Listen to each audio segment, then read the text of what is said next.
Hello friends, welcome to Jaya's villa. உருளைக்கிழங்குல நம்ம போண்டா செஞ்சு சாப்பிட்ருக்கோம். இன்றைக்கி கொஞ்சம் வித்தியாசமாக சேமக்கிழங்குல போண்டா எப்படி செய்யறதுன்னு சொல்லிட்டு பார்க்கலாம். அதுக்கு தேவையான பொருட்கள் பார்த்தீங்கன்னா சேமக்கிழங்கு, கடலை மாவு, அரிசி மாவு, மிளகாய் பொடி, மஞ்சள் பொடி, சோடா மாவு, பொரிக்க தேவையான எண்ணெய். அதுக்கு ஃபஸ்ட்டு சேமக்கிழங்கு நிறைய மண் இருக்கும். அதை தண்ணியில் ஊற வச்சு கொஞ்சம் நேரமாக ஊற வச்சோன்னா அந்த மண் எல்லாமே போயிடும். அதை அலசி க்ளீன் பண்ணி எடுத்துகிட்டு குக்கரில் போடுறதுன்னா ஒரு 3-4 விசில் போட்டு எடுத்துக்கலாம். சைஸுக்கு தகுந்த மாதிரி விசில் விட்டுக்கலாம். சின்ன சின்ன சைஸாக இருந்துச்சுன்னா 2 விசில் போதும். பெரிய சைஸாக இருந்துச்சுன்னா ஒரு 3-4 விசில் போட்டுக்கலாம். பாத்திரத்தில் வேக வைக்கிறதுனா ஒரு 20-25 நிமிஷம் வரைக்கும் வேக வச்சுட்டு அதனுடைய தோல் எல்லாமே உரித்து எடுத்து இந்த மாதிரி கையில் பிசைஞ்சு எடுத்துக்கலாம். நல்லா வேகணும், கொல கொலன்னு வேகணும்.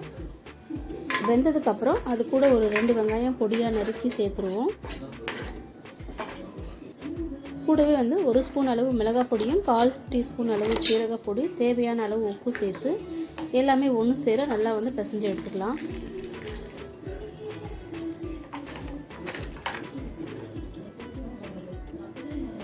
இது எல்லாமே ஒன்றா சேர்ந்து பிசைஞ்சிட்டு சின்ன சின்ன உருண்டைகளாக நமக்கு எந்த அளவு சைஸ் வேணுமோ அந்த அளவுக்கு சைஸுக்கு தகுந்த மாதிரி சின்ன சின்ன உருண்டைகளாக பிடிச்சி வச்சுக்கலாம்.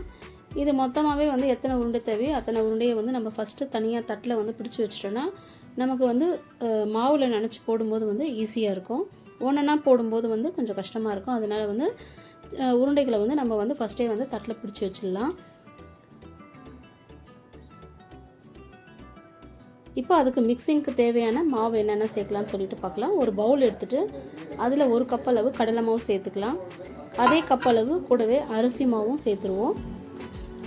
அது கூட 1 ஸ்பூன் அளவு மிளகாய் பொடியும் கூடவே 1/4 டீஸ்பூன் அளவு மஞ்சள் பொடி சேர்த்துட்டு தேவையான அளவு உப்பு சேர்த்து தண்ணி கொஞ்சமாக ஊற்றி ஃபஸ்ட்டு கொஞ்சமாக ஊற்றி பிசைஞ்சிக்கலாம். அதிகமாக ஊற்றிட்டோன்னா அப்புறம் தண்ணிக்கு மாவுக்கு தண்ணின்ற மாதிரி ஆகிடும். அதனால் தண்ணி கொஞ்சம் கொஞ்சமாகவே ஊற்றி பிசைஞ்சிக்கலாம். இது பஜ்ஜி மாவு பதத்துக்கு நம்ம பிசைஞ்சு எடுத்துக்கணும்.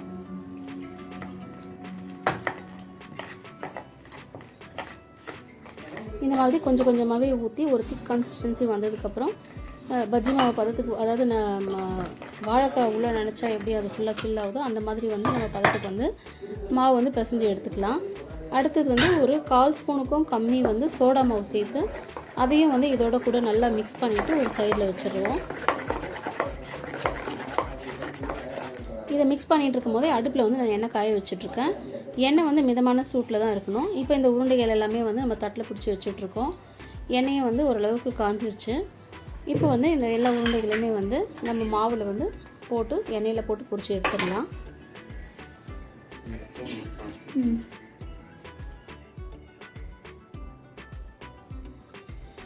சேமக்கிழங்கு நிறைய பேர் சாப்பிட மாட்டாங்க. அது கொஞ்சம் வழவழன்னு இருக்குன்றதுனாலவே அவாய்ட் பண்ணுவாங்க. ஸோ இந்த மாதிரி நம்ம சேர்த்து சாப்பிடும்போது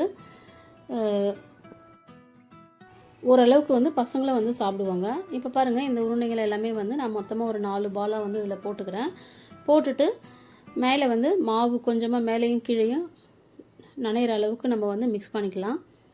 இந்த மாதிரி மிக்ஸ் பண்ணிவிட்டு எண்ணெய் காஞ்சதுக்கப்புறம் இதை போட்டு பொரிச்சு எடுத்துருவோம். முன்னாடியே பின்னாடியே ஒரு 4 நிமிஷம் வேக விட்டுட்டு கொஞ்சம் நல்லா உள்ளவும் வெந்துட்டு மேலவும் கலர் கொஞ்சம் சேஞ்ச் ஆனதுக்கப்புறம் நம்ம திரும்பி போட்டு எடுத்துருவோம். குறைஞ்சது 3-4 நிமிஷம் போதும். சேமக்கிழங்குல நிறைய ஹெல்த் பெனிஃபிட்ஸ் இருக்குது. இப்படி சாப்பிடும்போது அதனுடைய பெனிஃபிட்ஸ் நமக்கு நல்லாவே கிடைக்கும். அதாவது நோய் எதிர்ப்பு சக்தி, கொலஸ்ட்ராலும் கம்மியாகும்னு சொல்கிறாங்க. இப்போ செம்மையான சூப்பரான சேமக்கிழங்கு போண்டா நமக்கு ரெடி ஆகிடுச்சு. உள்ளே நல்ல மசாலா வாசனையோடும் மேலே நல்ல கிறிஸ்பியாகவும் டேஸ்ட்டாக இருக்கக்கூடிய சேமக்கிழங்கு போண்டா ரெடி ஆகிடுச்சு. உங்களுக்கு இந்த ரெசிபி பிடிச்சிருந்தா நீங்களும் கண்டிப்பாக ட்ரை பண்ணி பாருங்கள். இதுவரை நம்ம சேனல் சப்ஸ்கிரைப் பண்ணாமல் இருந்தீங்கன்னா கண்டிப்பாக சேனலை சப்ஸ்கிரைப் பண்ணிக்கோங்க. உங்கள் ஃப்ரெண்ட்ஸ் அண்ட் ரிலேட்டிவ்க்கு ஷேர் பண்ணுங்கள். ரெசிபி எப்படி இருந்துச்சுன்னு சொல்லிவிட்டு கண்டிப்பாக கமெண்டில் எங்களுக்கு தெரிவிங்க. மீண்டும் அடுத்த ஒரு வித்தியாசமான வீடியோவில் சந்திக்கலாம். Thank you friends.